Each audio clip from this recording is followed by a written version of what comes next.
Vládíku, tady...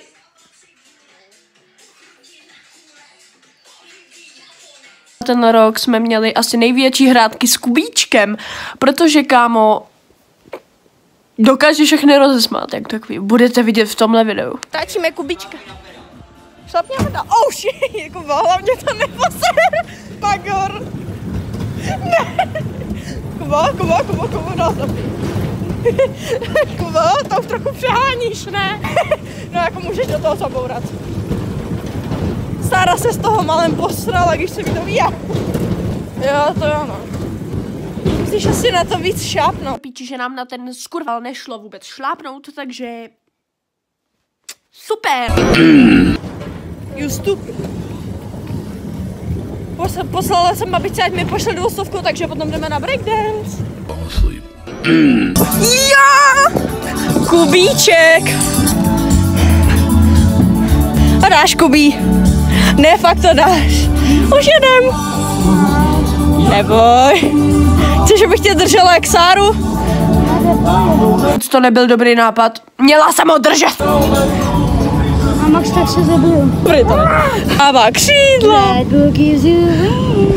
Kam to je včilo? Se tam málem zeblil a... Já jsem to samozřejmě jako nějaký debil nenatáčela, jak se zeblili hnusný záběry, takže proto jsem to ani radši nenatáčela. Tě včelu tohle. Víš, jak jsem viděla? To je barakuda, bacha! Chceš, abych tě držela? Chceš? Jo. Já se divím, že toho byl... Vítaj úplně v pohodě. Ují. Jaký pro tebe byl breakdance? Dobrý. Dobrý to bylo? Co bys ještě? Zabil bych se. Samozřejmě tady jsme se trošku ubili z breakdanceu doma. A samozřejmě pan Kubíček nám málem vyžral celou lednici, takže to bylo pro mě úplně jako nehezký.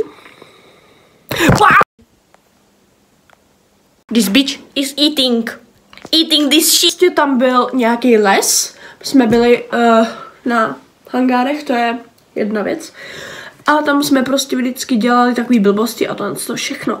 Samozřejmě a najednou jdeme domů. Tamhle někde prostě v prdeli lesa. Kámo, prostě tam je nějaká takhle věc, která na mě takhle asi čum. To není prdel. Já vám to klidně i ukážu, hej. Můžem? Na uklidnění? Dík.